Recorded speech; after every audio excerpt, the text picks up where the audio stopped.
നമസ്കാരം,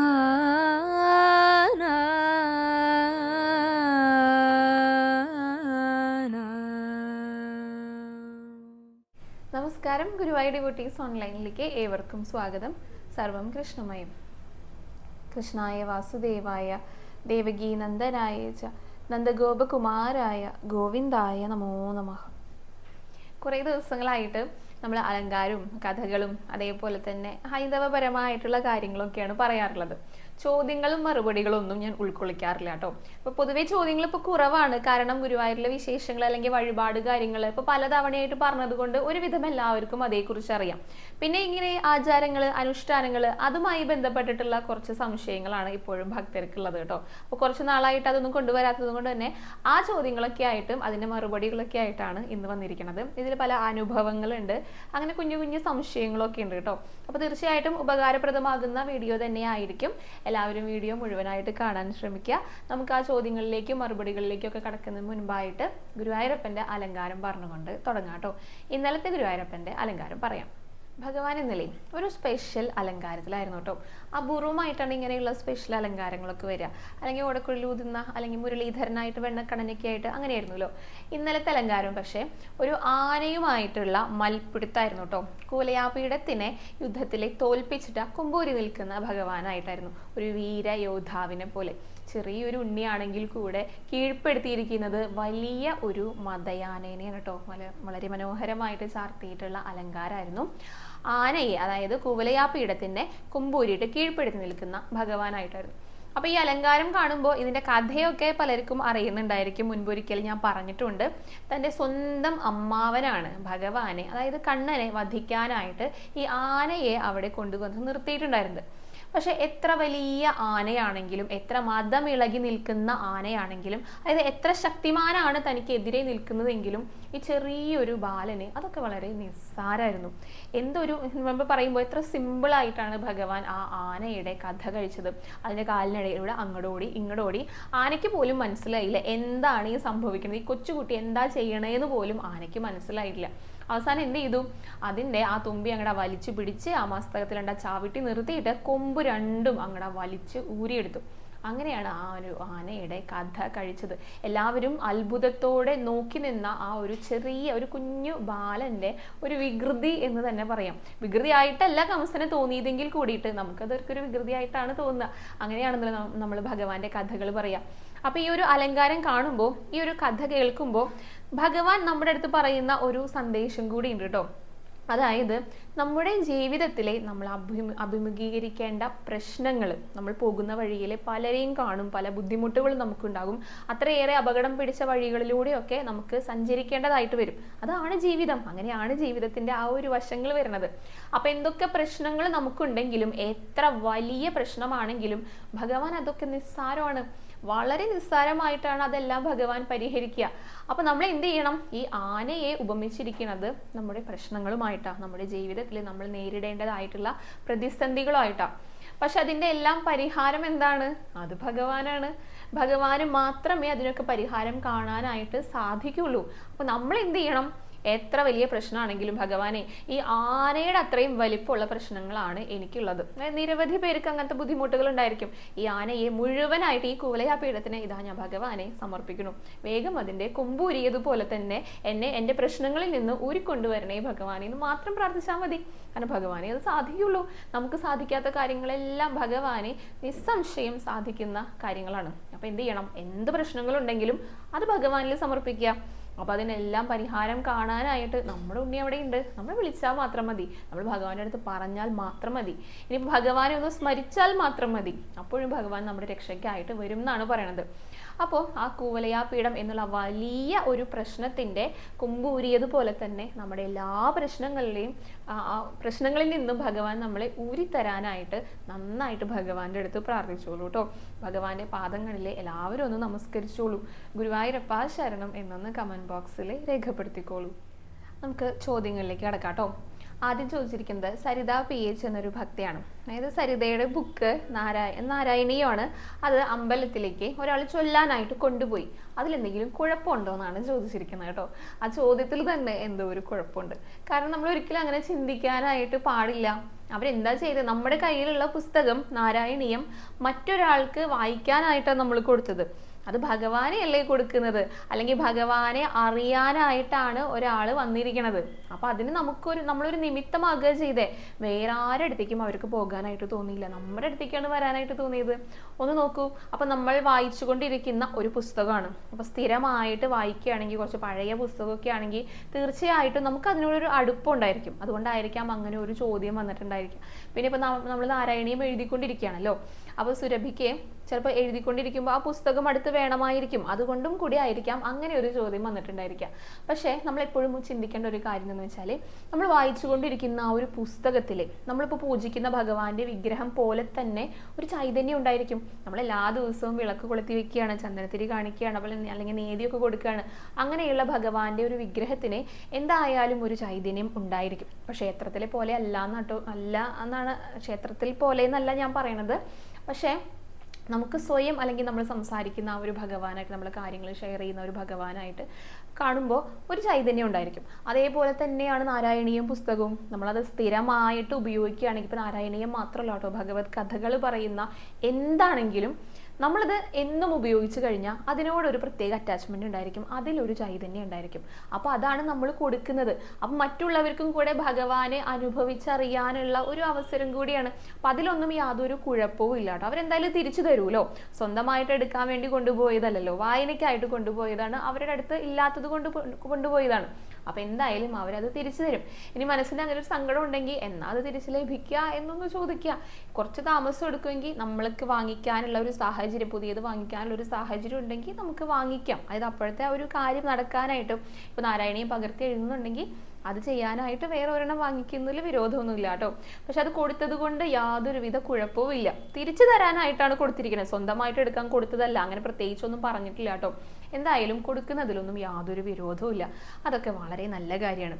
ഇപ്പൊ ഭഗവാന്റെ പട്ട്, ഇത് പട്ടുഗോണകം അല്ലെങ്കിൽ മഞ്ഞപ്പട്ട്, ഭഗവാന്റെ കളഭം, ചന്ദനം, ഇതൊക്കെ ക്ഷേത്രത്തിൽ നിന്ന് നമുക്ക് ലഭിക്കുകയാണെങ്കിൽ അത് മറ്റുള്ളവർക്കായിട്ട് നമ്മൾ കൊടുക്കാറുണ്ടല്ലോ. ഇപ്പോൾ ഞങ്ങൾ തന്നെ, എനിക്കോ വിഷ്ണുവിനോ കിട്ടുകയാണെങ്കിൽ അത് അവിടെ വെച്ചിട്ട് തന്നെ എല്ലാവർക്കും കൊടുക്കും. വീട്ടിലേക്ക് ഒന്നും കൊണ്ടുപോകില്ല, കാരണം അതൊക്കെ കിട്ടാനായിട്ട് ആഗ്രഹിക്കുന്ന നിരവധി പേരുണ്ടായിരിക്കും. അപ്പോൾ അതൊക്കെ കൊടുക്കുന്നത് വളരെ നല്ല കാര്യമാണ്. ഭഗവാൻ അണിഞ്ഞത്, അല്ലെങ്കിൽ ഭഗവാന്റെ സാന്നിധ്യമുള്ള എല്ലാം മറ്റുള്ളവർക്കായിട്ട് കൊടുത്തു കഴിഞ്ഞാൽ ആ കൊടുക്കുന്ന പുണ്യവും നമുക്ക് ലഭിക്കും, ആ കൊടുത്തവർക്കും അതിന്റെ ഗുണം അനുഭവിക്കാനായിട്ട് സാധിക്കും. അപ്പോൾ അതൊക്കെ നല്ല കാര്യമാണ് കേട്ടോ. അതിലൊന്നും സങ്കടപ്പെടേണ്ടതില്ല. തീർച്ചയായിട്ടും അവർ തിരിച്ചു തരുമല്ലോ.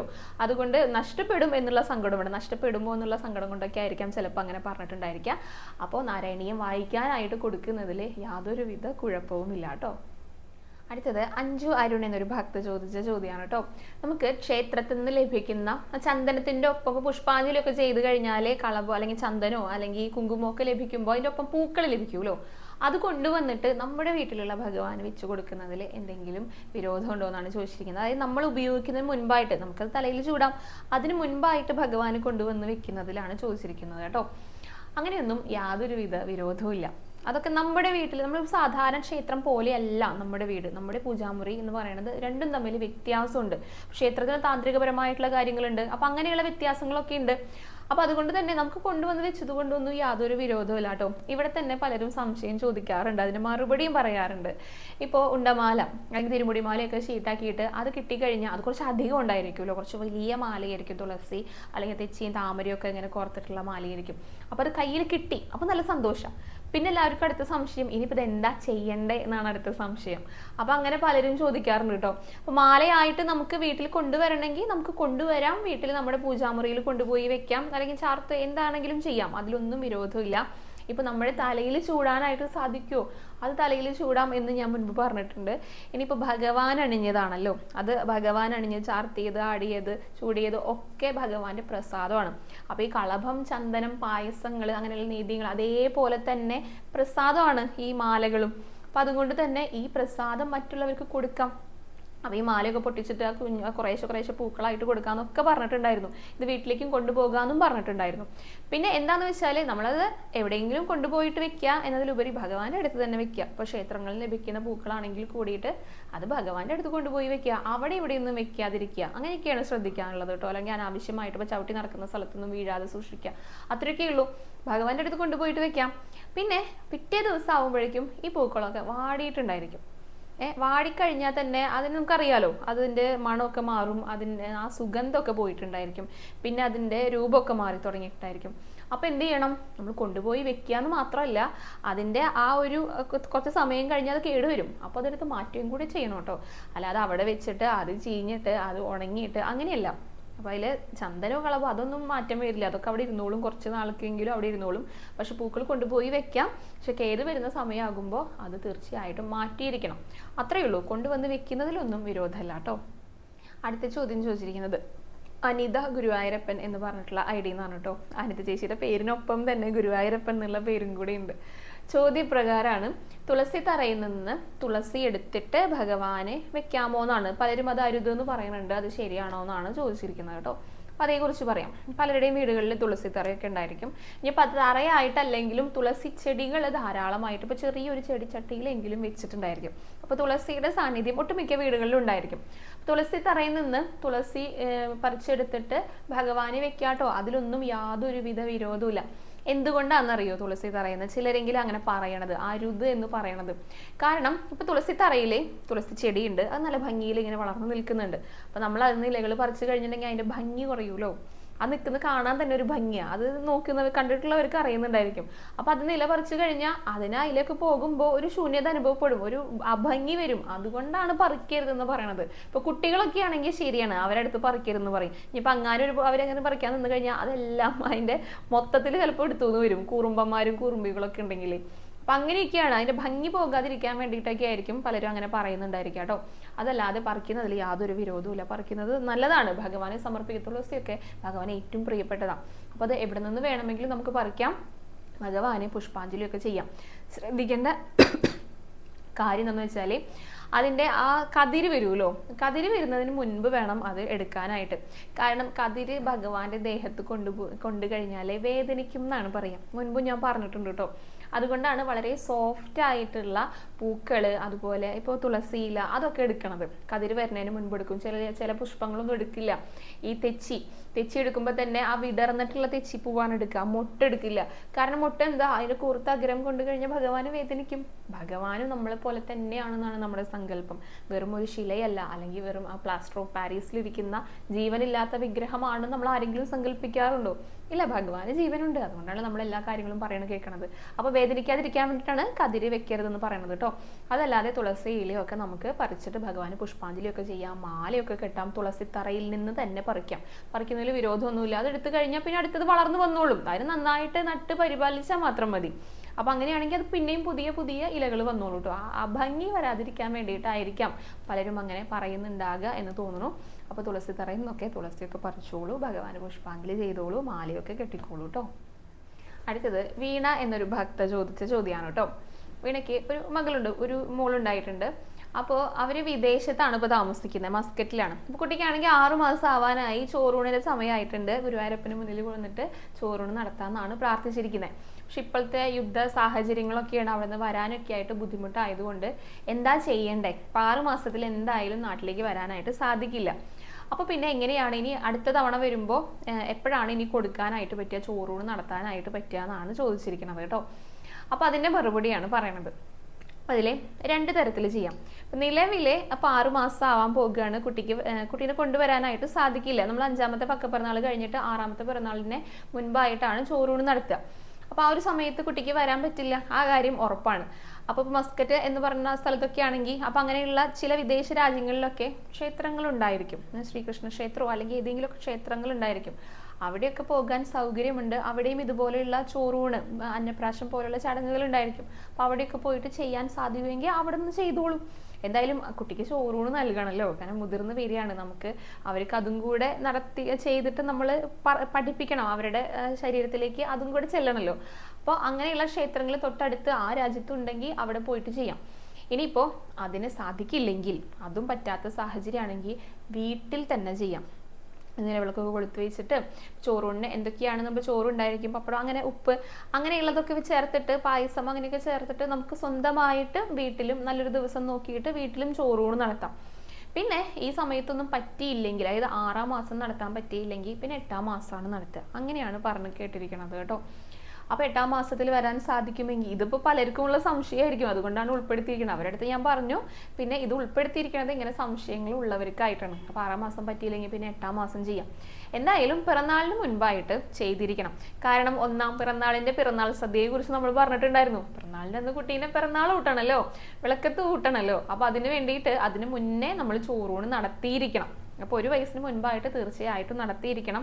അത് നമ്മൾ ചെയ്യേണ്ട ഒരു ഉത്തരവാദിത്വം കൂടിയാണ്. ആ കുട്ടിയുടെ അടുത്ത് മാതാപിതാക്കൾ അല്ലെങ്കിൽ ആ കുട്ടിയുടെ കുടുംബക്കാർ ചെയ്യേണ്ട ഒരു ഉത്തരവാദിത്വം കൂടിയാണ് ചോറൂണ് നടത്തുക എന്നുള്ളത്. അപ്പോൾ അത് എങ്ങനെയാ സൗകര്യം എന്ന് വെച്ചാൽ അതിനനുസരിച്ച് ചെയ്യുക. ഇനി പുറത്തേക്ക് പോകാൻ സാധിക്കില്ലെങ്കിൽ വീട്ടിൽ വെച്ചും ചെയ്യാവുന്നതാണ് കേട്ടോ. ഇനിയിപ്പോൾ നാട്ടിലാണെങ്കിലും അപ്പോൾ ക്ഷേത്രത്തിൽ പോയിട്ട് ചെയ്യാൻ സാധിക്കില്ലെങ്കിൽ തൊട്ടടുത്തുള്ള ക്ഷേത്രങ്ങളിൽ നിന്ന് നീതിച്ചോറ് കൊണ്ടുവന്നിട്ട് വീട്ടിലിരുന്നിട്ട് കുട്ടിക്ക് കൊടുക്കാം. അങ്ങനെയും ചെയ്യാം. ഈ കൊറോണ സമയത്തൊക്കെ എങ്ങനെയായിരുന്നു എന്നൊന്ന് ആലോചിച്ച് നോക്കിയാൽ മതി. അതേപോലെ തന്നെ ഇപ്പോൾ പുറത്തേക്കൊന്നും പോകാനായിട്ടൊന്നും ആർക്കും സാധിച്ചിരുന്നില്ല. ഗുരുവായൂർ ക്ഷേത്രത്തിൽ നിന്നൊക്കെ ചോറുകൊണ്ട് കിറ്റൊക്കെ കിട്ടിയിരുന്നു. അപ്പോൾ അത് കൊണ്ടുപോയിട്ട് വീട്ടിൽ കൊണ്ടുപോകുക, അത് തയ്യാറാക്കുക, അവിടെ വെച്ചിട്ട് കുട്ടിക്ക് ചോറൂണ് നടത്തുക. അങ്ങനെയാണ് കേട്ടോ. പിന്നെ എപ്പോഴാണോ നമുക്ക് വരാൻ സാധിക്കുക ആ ഒരു സമയത്ത് ഗുരുവായൂർ ക്ഷേത്രത്തിൽ ചോറൂണ് ഷീട്ടാക്കിയിട്ട് ആ ഒരു സമയത്ത് ചെയ്യാം. അപ്പോൾ അതാണ് പറയാനായിട്ടുള്ളത്. ഇനി ഒരു കഥ പറയാം കേട്ടോ. മൂവാട്ടു നെല്ലും ആടും അജമാണെന്നാണ് പറയണത്. അങ്ങനെ ഒരു ചൊല്ലുണ്ട്. അതായത് നെല്ല്, ആട് എന്ന് പറഞ്ഞു കഴിഞ്ഞിട്ടുണ്ടെങ്കിൽ ആട് എന്ന് പറഞ്ഞൊരു മൃഗം ഉണ്ടല്ലോ, ഇത് രണ്ടും അജമാണെന്നാണ് പറയണേ. അപ്പോൾ ഈ ചൊല്ലിനെ ആസ്പദമാക്കിയിട്ട് അല്ലെങ്കിൽ അതിൻ്റെ അർത്ഥം പറഞ്ഞു തരുന്ന ഒരു കഥ പറയാം കേട്ടോ. അഗസ്ത്യ മഹർഷിയുടെ കഥയാണ്. അദ്ദേഹം വളരെ കരുണാമയനാണ്. സഹജീവികളോടൊക്കെ നല്ല കാരുണ്യം കാണിക്കുന്ന ഒരു വ്യക്തി കൂടിയായിരുന്നു കേട്ടോ. അദ്ദേഹം ആണെങ്കിലും 12 കാലഘട്ടങ്ങളിലായിട്ട് 12 സ്ഥലങ്ങളിൽ തപസ് അനുഷ്ഠിച്ചുകൊണ്ട് വരികയായിരുന്നു. അങ്ങനെ ഒരു ദിവസം ആ ഒരു സ്ഥലത്തുകൂടെ ഇങ്ങനെ കടന്നു പോകുന്ന സമയത്ത് ഒരിടത്ത് കുറച്ച് യാഗം നടത്തുന്നതായിട്ട് ശ്രദ്ധയിൽ പെട്ടു. അതായത് യാഗാധിപന്മാരൊക്കെ ഉണ്ട് കേട്ടോ, കുറച്ച് മുനിമാരൊക്കെ ഇരുന്നിട്ടാണ് യാഗം നടത്തുന്നത്.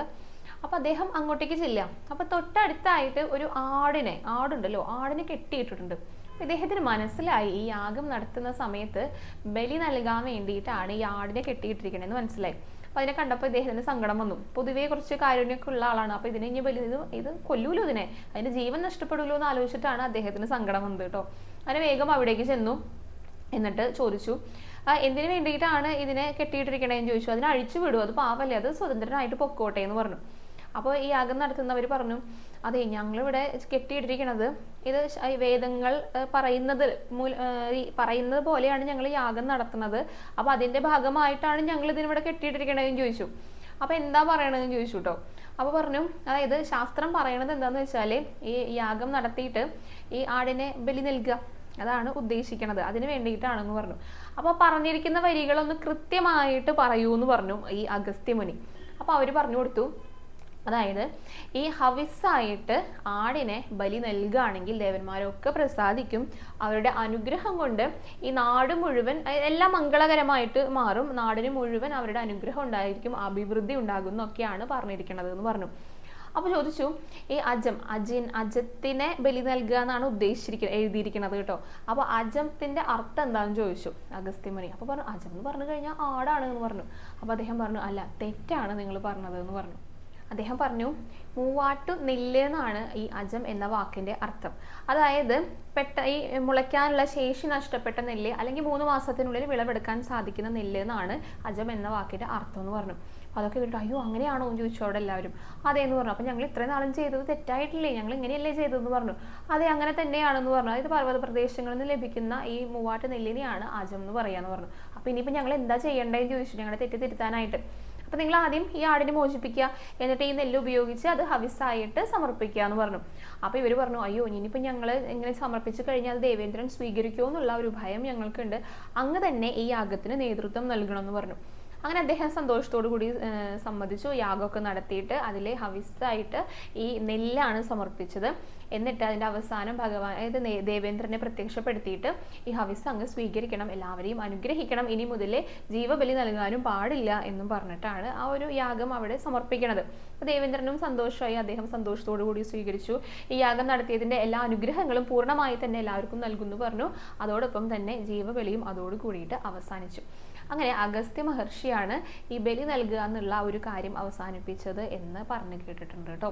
അതായത് ഇവിടെ ഉദ്ദേശിക്കുന്നത് അജം എന്ന വാക്കിന്, അതായത് മൂവാട്ട് നെല്ലും ആടും അജമാണെന്നാണ് പറയുന്നത്. അതായത് അർത്ഥഭേദങ്ങളൊക്കെ ആണെങ്കിൽ കൂടെ അതിൻ്റെ കൃത്യമായിട്ടുള്ള പൊരുൾ നമ്മൾ മനസ്സിലാക്കണം എന്നാണ് പറയുന്നത്. എന്ത് കാര്യം പറയുമ്പോഴും അതിൻ്റെ യഥാർത്ഥ അർത്ഥം എല്ലാവരും മനസ്സിലാക്കിയിട്ട് വേണം, അല്ലാതെ അതിന് മുന്നേ ചാടിപ്പുറപ്പെടുന്നല്ല വേണ്ടത്. കൃത്യമായിട്ട് മനസ്സിലാക്കി അറിഞ്ഞതിന് ശേഷം വേണം എപ്പോഴും പ്രതികരിക്കാനായിട്ട്. അങ്ങനെയൊരു പാഠം കൂടെ ഇവിടെ പറയുന്നുണ്ട് കേട്ടോ. അപ്പോൾ ഇത്രയൊക്കെ കാര്യങ്ങളാണ് ഇന്നത്തെ വീഡിയോ ഉൾക്കൊള്ളിച്ചിരിക്കുന്നത് കേട്ടോ. നാമജപം കൂടെ പറയാം. ഇന്നലെ വീഡിയോ ഉണ്ടായിരുന്നില്ല, മിനിഞ്ഞാന്നത്തെ വീഡിയോയ്ക്ക് ചൂടെ വന്നിട്ടുള്ള നാമജപമാണ് എണ്ണിയിരിക്കുന്നത് 99,727. അപ്പോൾ നാമജപമൊക്കെ എല്ലാവരും മുടങ്ങാതെ കൊണ്ടുപോയിക്കോളൂ. ഇന്നത്തെ വീഡിയോ ഇവിടെ അവസാനിക്കുകയാണ്. ഇനി ഇന്നത്തെ അലങ്കാരവും പുതിയ വിശേഷങ്ങളൊക്കെ ആയിട്ട് നാളത്തെ വീഡിയോയിൽ കാണാം കേട്ടോ. ഹരേ കൃഷ്ണ, ഹരേ ഗുരുവായൂരപ്പ.